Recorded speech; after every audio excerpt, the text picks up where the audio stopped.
let's get things started. First up, we have the change in mobile landscape. What does it mean for you as a developer?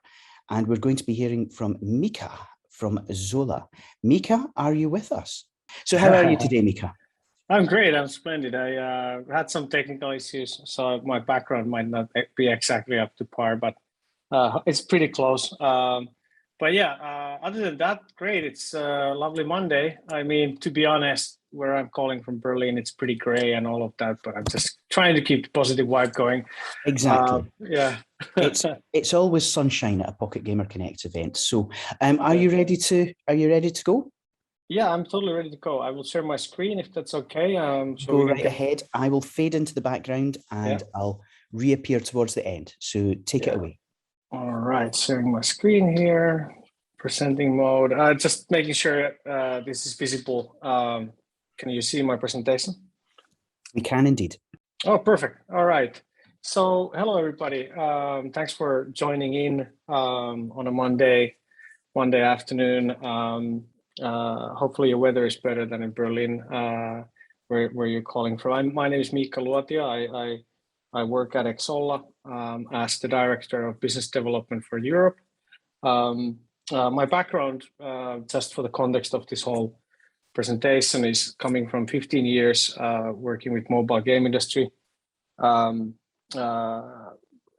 mostly mobile game publishers. So, produced about 12 titles myself, and today here to talk to you about how to monetize your mobile games beyond the traditional platforms, really, and talking about the opportunity that that is kind of opening itself up, and the kind of walled gardens, so to say, are slowly kind of opening up their doors, and what that means to you and what can you do today, because this is like the two things that we get most of the questions.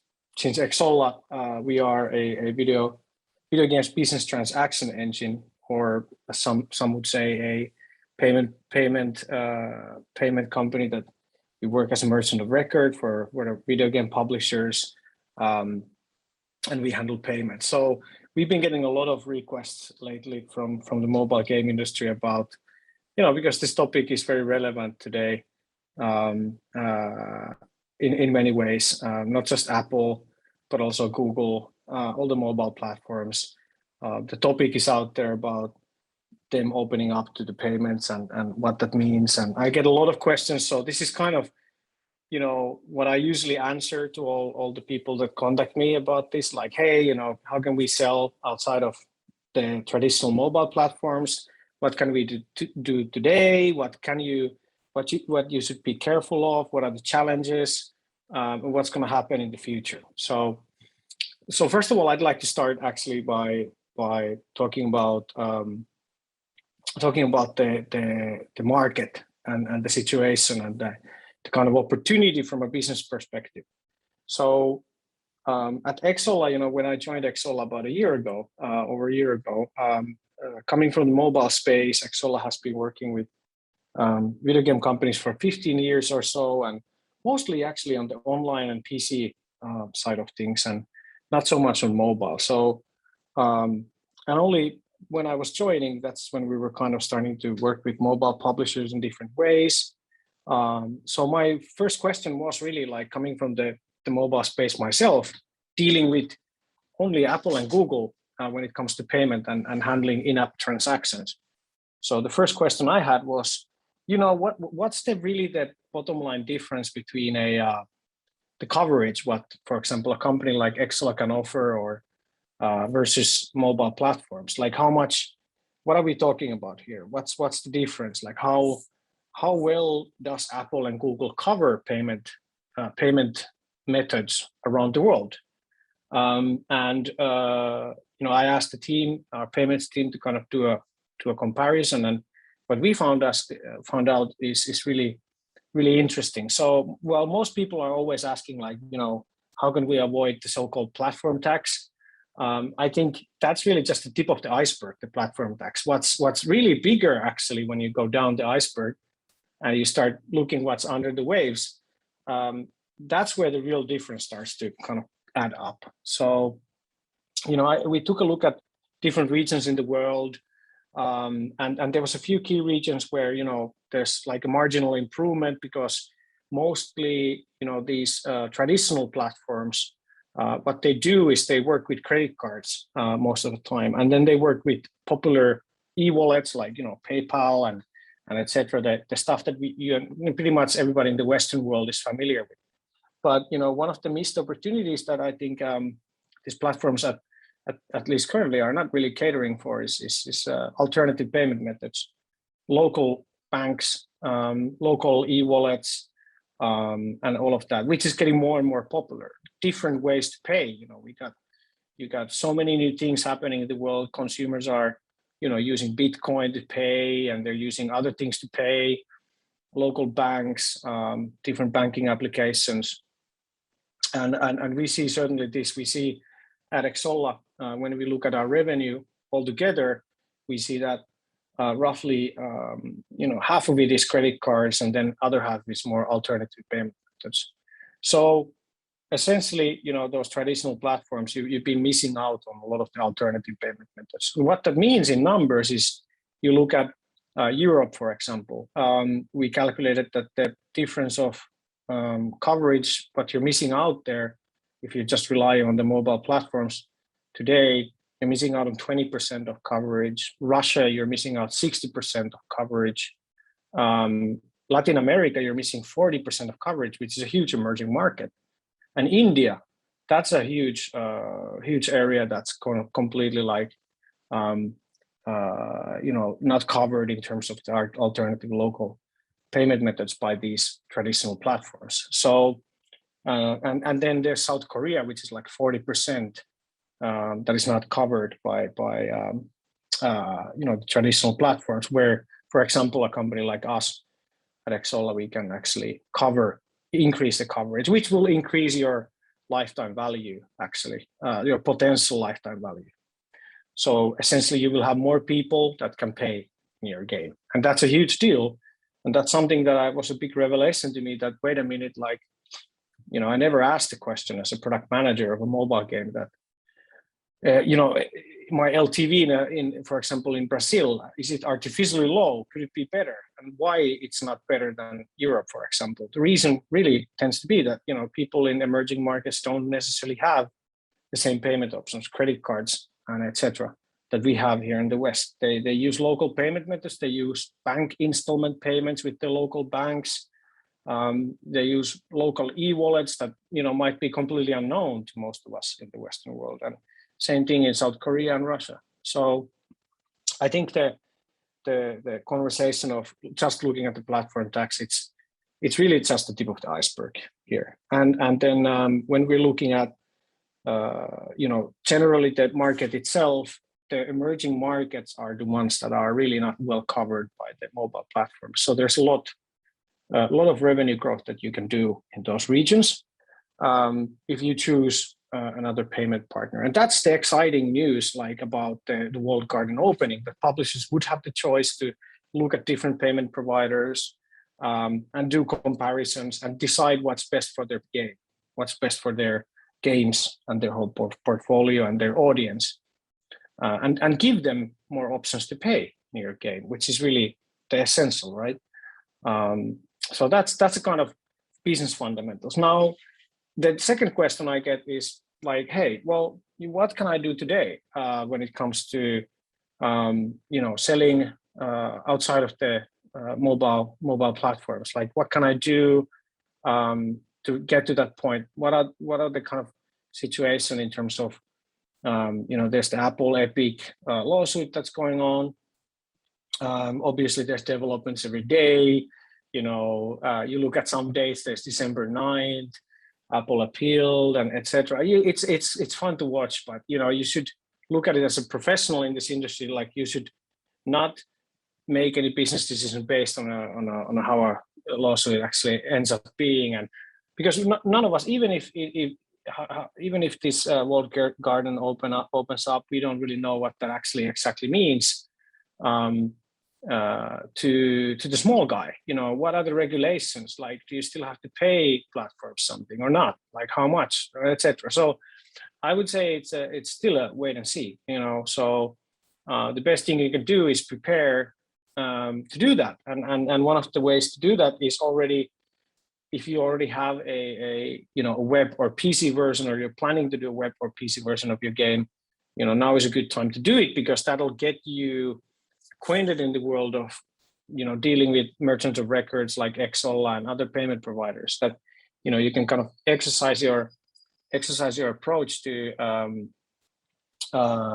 set up your business and your in-app purchases with those other merchants of record and payment processors, and see how that works, because it's a slightly different world. There's bigger opportunity there, so it's a perfect time now to actually do a proof of concept, especially when it comes to what we call, at least internally, is like a web shop for mobile games. So web shop for mobile games is really the simple way to think about it. It's you're taking your mobile in-game store, and you're just taking the in-game store, and then you're putting it in a website.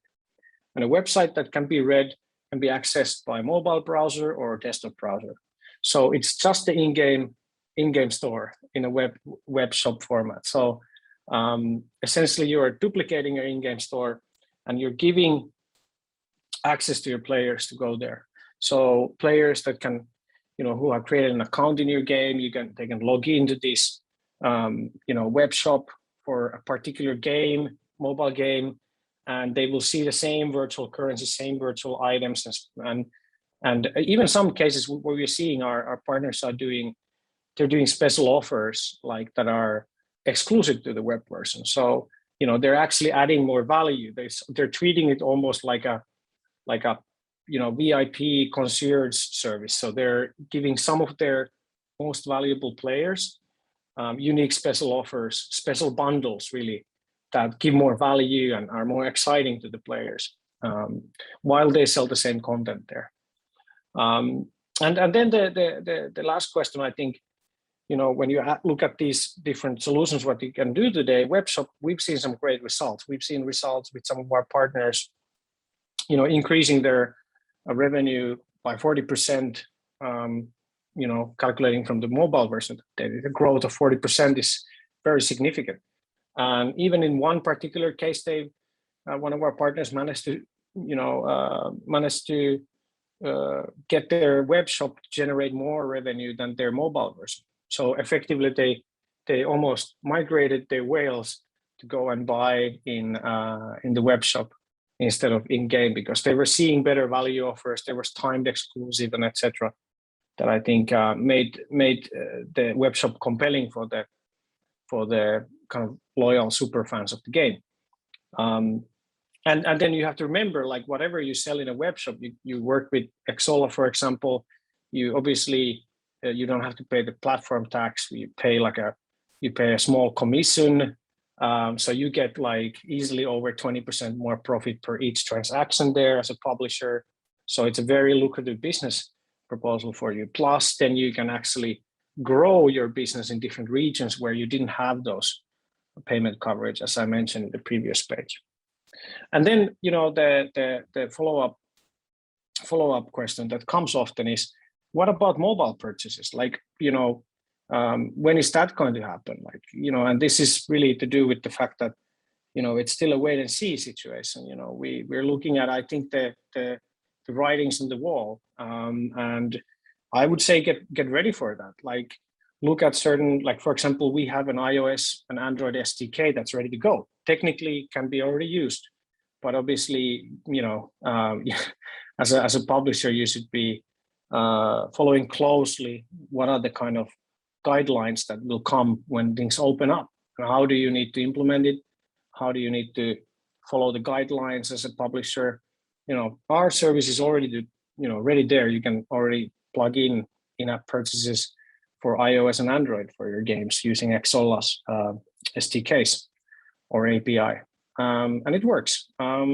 So get your engineers to get familiarized on the developer documentation, for example. You know, that's like, look at the options out there. And I'm very obvious that you shouldn't just look at one company. You know, take a look at the whole market. Like, what are the payment providers out there? because they are very different from each other. Some work more like a payment provider, some are more merchant of record like us. So you should look at the landscape, you should look at the solutions, technical solutions that are available.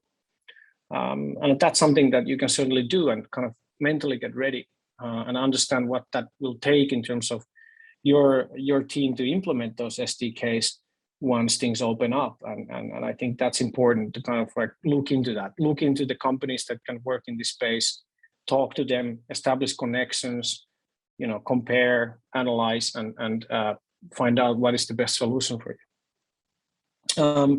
Now, talking about the web shop in particular, how it actually works and what the flow from the publisher point of view is really. So what you need to set up is you essentially set up a web page that is a web shop.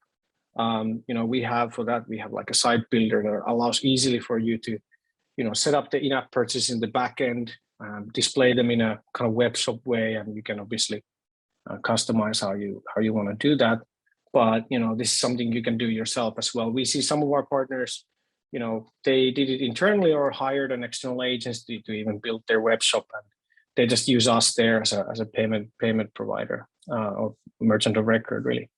And we also provide like a login kit that allows you to really tie in the user account, because when they are making purchases on the web, you need to make sure that they get entitled to the right user account. So having like a Facebook, Twitter, social login authentication that can help easily tie the player ID, your player user account, to the web shop, so that they can actually see their inventory, they can buy more, and they kind of see their player name. It makes them feel like this is like the true external in-game store of your mobile game. The in-game purchases and subscriptions obviously happen within the store. We handle the payments on our side, and the things that are bought get transferred and entitled into the game server under the right user account. Now, the big question is, how do I get players in there? So in this case, we see our partners do many things, not just one. They do a mix of many things. So, for example, we see that the most powerful ones are interstitials, certainly. So people even directly, target certain players in their game, and they tell certain players about special bundles and offers that they have in the web shop, that they're really highly targeting these high spenders or whales with really unique bundles. So they're going kind of surgical into targeting. That seems to be extremely efficient, because you're catering for a specific player or a specific small group of players, and you're telling them that there are some timed exclusive bundles that give them a big value offer, and that very quickly goes viral. So it's good idea to pair that with game forums or your blog, and kind of mention about your web shop, and mention about some of the offers that come there that generate word of mouth within the player community of your game. Of course, you can do user acquisition as well. I mean, using influencers or using paid user acquisition, which is of course cost money, but we see that people are, you don't have to install anything, and if you're an existing player, they're essentially, you're guiding them to a place where they have better offers. So the ROI is potentially quite good there. We've seen some good results from our partners on that. So that's pretty much actually it, because I'm more than happy to take some questions now. And actually make sure to check out, my email is m.luotio@xsolla.com if you want to have a private conversation, if you want to check it out. xsolla.pub/web-shop. That kind of gives you an idea as well of pretty much what I talked about already, how the web shop works. But yeah, I'm happy to take questions right now, if that makes sense. It does indeed. It does indeed. Miikka, that was fantastic. Thank you very much indeed. An absolutely a wonderful introduction to a really important topic, because monetization is no longer the simple, model it used to be. When I started back in the depths of ancient history, we only had retail. So before you could play a game, you had to go and buy the game. And if you hated the game, as developers, we didn't have to care. It was glorious. Yeah. But of course, those days aren't coming back. And I think more and more developers are becoming savvy to the idea that the monetization lies at the heart of a successful long-term game. We've got some great questions coming in from the audience, and I'm just going to work my way through them. I've got a few of my own, but I want to make sure we get to the audience ones first. So first of all, what advice do you have for an indie company getting involved in monetizing their game? Yeah, for indie companies, I think number one is you should first make sure your game works mobile first. And I think the future is very much like cross-platform, and really it's actually less about platforms and more about screens that you should build your game that it can be played on every screen that's where it's still fun. But you need to pick your battles. So really make sure that the game monetizes well on the platform alone. Like this is a monetization strategy that webshop, for example, that works right now. The webshop that I mentioned, it works for games that are at a good scale already. So you gotta make sure that your game works mobile first, and then start expanding into other types of monetization strategies. Now, for the future, if you're in India and you're looking at the walled gardens opening up their kimonos, you might want to actually look into the different providers in the space, like Xsolla, for example. Like start mapping out like what are the options. Like if one day you are able to opt in a program that you have to pay less commission to the platforms, and you can kind of have more liberty to choose your own payment provider. I think now is the time to start doing that homework, just to see what's out there, so that you understand and the space when the liberties come. Because obviously, if you're an indie developer and publisher, if you're self-publishing, in that case, you obviously want to maximize all the profits for yourself and pay platforms as less you can. I mean, that's everybody. You don't even need to make a poll. That's what everybody wants. So for a small indie company, it can mean that you can stay bootstrapped longer, and you can sustain paid user acquisition better. Cost of user acquisition has gone up a lot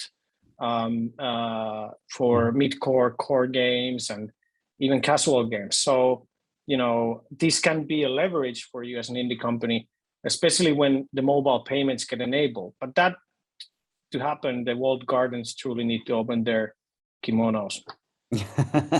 A very, very good point. And it leads us really neatly onto one of the other questions from the audience, which is, at what stage in the game development process should we work with you to integrate the web shop? Yeah, I think in terms of the development process, when you get to a point where you are actually live, and your game is live and it's released globally, that you have enough data to see that which countries monetize how well. So you can start making different hypotheses about, maybe I could generate much more revenue in Brazil. Like if I use, for example, webshop, I think the better way to approach is you need to have a certain amount of data to understand your players already. So like I said earlier, your game should be at scale, which means like you've globally launched, and at that point you start really integrating. But you need to still create a hypothesis internally, like let's say look at the numbers of what Xsolla can do, for example. You can do the math to see, like, if you have X amount of million DAUs in Brazil, what is their LTV there? If it's lower than in the West, and we offer more payment coverage, that already could be a good proof of case for you to kind of see how it performs. So I think you need to be at a global scale, that you're launched globally, and you kind of reached, or you can see the plateau coming where user acquisition will your growth will flatten. That's when you can kind of really boost your revenue up. And that's for the web shop. For direct mobile payments, do your homework now. Well, I think that's it. There's no alternative now. You have to be aware of this stuff, or if you're not, you have to be able to find a partner who is and who can work with you. So one question from our audience, do you find subscription to be more popular than one-off purchases? And how do you know what will be right for your audience? Yeah, it's a good question. I think subscriptions are gradually definitely making more headlines on mobile gaming space, especially. I think traditionally, like online and MMOs, massive multiplayer online games, subscriptions work really well. But I think there are some models where, publishers that have, certain franchises, large franchises that contain multiple games, I think they have definitely, undercapitalized that opportunity so far. I think there's much more space for innovation when it comes to game franchises and subscriptions. So, enabling game passes that transcend, pretty much all games that have to do with one brand or franchise of a character. Yeah. That are, and you as a fan of that franchise, you should be able to subscribe to all of it, no matter the platform. So, I think that's something that I see subscriptions you can innovate, and publishers could innovate much more, especially the publishers that own large franchises that are well recognized. I think for individual games, subscriptions may work pretty well, especially if your game is like season pass based, so you have lots of season passes and stuff like that. That may work well. Of course, MMOs, but I think there's still a lot of innovation to be done with subscription model for sure. Yeah. I think it's only now that we've really got the opportunity for developers to innovate and kind of be creative with business models that we're going to see that innovation coming through. And we're very, very nearly out of time. We have one last question, and then unfortunately we're going to have to move on. And of course, it's a biggie, and it's about the world of blockchain. So is Xsolla looking towards blockchain payments as well as, is it growing globally? Yeah, I mean, today we already accept Bitcoin payments in like if you enable us as a merchant of record for your game. But what we do is we, take the Bitcoin and translate it to dollar value at purchase. So we don't hold the Bitcoin, so to say. So we accept it as and convert it into real money. The one issue is generally for the industry, I wouldn't say issue, but a challenge is really the fact that when you work with blockchain or with NFTs or these kind of things, there's a lot of fraud and money laundering happening in the world that's kind of going in that space right now because it's just easier. So operators like us, because we have the highest level of compliance financially to handle transactions for even large public companies like Roblox, Fortnite, etc., who we work with. These are very big games and big companies, and we obviously have partnerships with financial credit cards, banks, and etc. that when they if you get into that space, you are kind of opening that whole door to all this fraud and potential money laundering and all of that. So yes, we are looking into that, but it's definitely not trivial because of that, and there's still a lot of stigma attached to that, especially in the financial world, processing and transaction side. It's easier than said than done, I think. And we are definitely doing a lot of things I can't talk about right now, but it's an interesting space for certain. And stay tuned. Understood. Well, we'll get you back to the next Pocket Gamer Connect event, and hopefully we'll hear all about it live. Miikka, it has been an absolute pleasure. Thank you so much. That was information dense, but I think everybody who's been following along is going to get an awful lot out of that session. So I'm happy thank you again, and we look you. forward to welcoming you back at some point in the near future. Thanks, Brian. Great host. Thank you very much.